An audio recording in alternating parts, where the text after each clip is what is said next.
হাতিয়ায় soil test করতে গিয়ে পাওয়া গেল গ্যাস। মাদারীপুরের বিয়ে বাড়িতে গান বাজানো নিয়ে সংঘর্ষ, আহত 2। মুন্সিগঞ্জে দুপক্ষের টেটা যুদ্ধে আহত 15। 38 বছরের শিক্ষকতা জীবন শেষে আবেগঘন বিদায়। কক্সবাজারকে ইতিবাচক দৃষ্টিভঙ্গিতে তুলে ধরার আহ্বান চট্টগ্রাম মেয়রের। শেরপুরে প্রায় 200 বছরের ঐতিহ্যবাহী পৌষ মেলা। আমন্ত্রণ বাংলাদেশ প্রতিদিন সারা দেশের সব খবরে। এতক্ষণ শুনছিলেন সংবাদ শিরোনাম, পুরো খবর জানাবো আমি তানজির রহমান। নোয়াখালীর উপকূলীয় দ্বীপ উপজেলা হাতিয়াতে ব্রিজ নির্মাণের আগে সয়েল টেস্ট করতে গিয়ে মাটির নিচ থেকে গ্যাস বের হওয়ার ঘটনা ঘটেছে। দুর্ঘটনার আশঙ্কায় আপাতত গ্যাস নির্গমন বন্ধ রাখা হয়েছে। ভবিষ্যৎ হোক নিরাপদ, বিনিয়োগ হোক বিশ্বস্ত, আর আমার পছন্দ সল্ট বে। ওয়েলকাম টু সল্ট বে। উপজেলার চরকিং ইউনিয়নের ভৈরব বাজার সংলগ্ন একটি খালের পাড়ে ঘটনা ঘটে। খবর ছড়িয়ে পড়লে ঘটনাস্থলে উৎসুক জনতার ভিড় জমে। পরে নিরাপত্তার কথা বিবেচনা করে গ্যাস নির্গমন বন্ধ করে দেওয়া হয়। উপজেলা প্রশাসন ও স্থানীয় সূত্র জানায়, বিশ্ব ব্যাংকের অর্থায়নে হেলফ প্রকল্পের আওতায় 45 মিটার দৈর্ঘ্যের একটি ব্রিজ নির্মাণের প্রস্তুতিমূলক কাজে ঠিকাদারের শ্রমিকরা প্রায় 112 ফুট গভীর সয়েল টেস্ট সম্পন্ন করে। কাজ শেষের পরদিন ওই স্থান থেকে হঠাৎ গ্যাস বের হতে শুরু করে। স্থানীয়রা আগুন ধরালে গ্যাসে আগুন জ্বলে ওঠে। হাতিয়া উপজেলা প্রকৌশলী এমদাদুল হক গ্যাস বের হওয়ার বিষয়টি নিশ্চিত করে জানান, বিষয়টি যাচাইয়ের জন্য শিগগিরই Bangladesh petroleum exploration and production company লিমিটেডকে অবহিত করা হবে।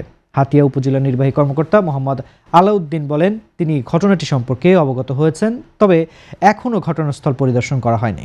মাদারীপুরের পশ্চিম রাজৈর গ্রামে একটি বিয়ের অনুষ্ঠানে জুমার নামাজের সময় গান বাজানো নিয়ে প্রথমে বাকবিতণ্ডা হয়। পরে সন্ধ্যায় ওই ঘটনাকে কেন্দ্র করে উভয় পক্ষ দেশীয় অস্ত্র নিয়ে সংঘর্ষে জড়িয়ে পড়ে। সংঘর্ষের সময় একটি দোকান ও 2টি মোটরসাইকেল ভাঙচুর করা হয়। এতে 2 জন আহত হয়েছেন। আহতদের মধ্যে রাজৈর পৌরসভা বিএনপির সাবেক সাধারণ সম্পাদক বাদশাহ মীরের অবস্থা আশঙ্কাজনক হওয়ায় তাকে ঢাকা মেডিকেল কলেজ হাসপাতালে পাঠানো হয়েছে। রাজৈর থানার ওসি শেখ আমিনুল ইসলাম জানান, পরিস্থিতি নিয়ন্ত্রণে রয়েছে এবং এলাকায় অতিরিক্ত পুলিশ মোতায়েন সহ টহল জোরদার করা হয়েছে। এ ঘটনায় আইনগত ব্যবস্থা গ্রহণের প্রস্তুতি চলছে বলে জানান তিনি। মুন্সিগঞ্জে সিরাজদিখানে পূর্ব শত্রুতা ও আধিপত্য বিস্তারকে কেন্দ্র করে 2 পক্ষের মধ্যে কয়েক দফা সংঘর্ষে টেটাবিদ্ধসহ অন্তত 15 জন আহত। এছাড়া সংঘর্ষে গুরুতর আহত 5 জন। আহতদের উদ্ধার করে ঢাকার মিটফোর্ড হাসপাতালে ভর্তি করা হয়েছে। অন্য আহতরা স্থানীয়ভাবে প্রাথমিক চিকিৎসা নিয়েছেন। সংঘর্ষের পর দোসরপাড়া গ্রামে উত্তেজনা বিরাজ করছে। দোসরপাড়া গ্রামের কাশেম মোল্লা ও শুকুর মোল্লার সমর্থকদের মধ্যে দীর্ঘদিন ধরে জমি সংক্রান্ত বিরোধ ও আধিপত্য বিস্তার নিয়ে দ্বন্দ্ব চলছিল। তুচ্ছ ঘটনাকে কেন্দ্র করে উভয় পক্ষের মধ্যে কথা কাটাকাটি শুরু হয়। এক পর্যায়ে তা সংঘর্ষে রূপ নেয়। প্রায় 1 ঘণ্টাব্যাপী সংঘর্ষে উভয় পক্ষ দেশীয় অস্ত্র নিয়ে একে অপরের উপর হামলা চালায়। খবর পেয়ে সিরাজদিখান থানা পুলিশ ঘটনাস্থলে গিয়ে পরিস্থিতি নিয়ন্ত্রণে আনে। বর্তমানে এলাকায় পুলিশি টহল জোরদার করা হচ্ছে। এই ঘটনায় আইনগত ব্যবস্থা গ্রহণের প্রস্তুতি চলছে বলে জানিয়েছে পুলিশ। 38 বছর শিক্ষকতার পর ফুলে সাজানো ঘোড়ার গাড়িতে চড়ে আবেগঘন পরিবেশে বিদায় নিয়েছেন মোহাম্মদ আব্দুল হক।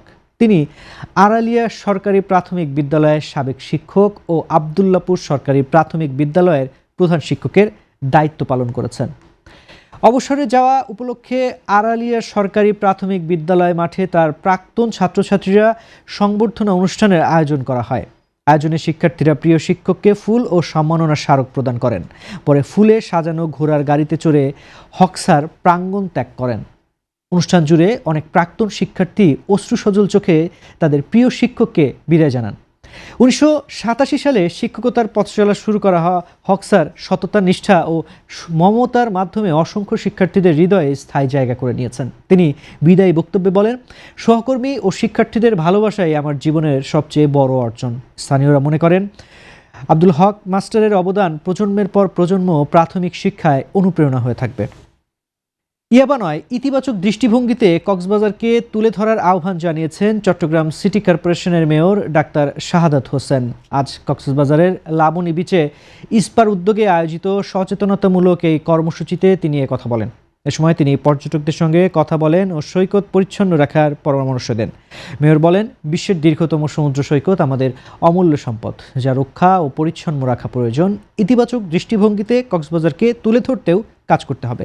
এ সময় আরও উপস্থিত ছিলেন ইস্পার পরিচালক ডক্টর আরিফুর রহমান, কক্সবাজার ইন্টারন্যাশনাল ইউনিভার্সিটির চেয়ারম্যান লায়ন মুজিবুর রহমান, ছাত্রদল নেতা doctor Mahmudul Haque Johnny, tourist police ও বিচ ম্যানেজমেন্ট কমিটির সদস্যরা।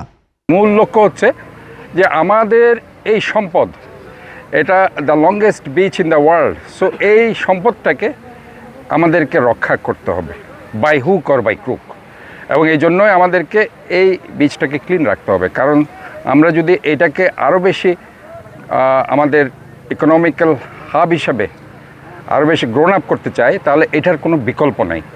কারণ আপনি দেখবেন যে সব জায়গা থেকে ছুটে এসে মানুষ এখানে একটু আশ্রয় নিতে চায়, 2-3 দিন এখানে থাকতে চায়, একটু নিরিবিলিতে সময় কাটাতে চায়।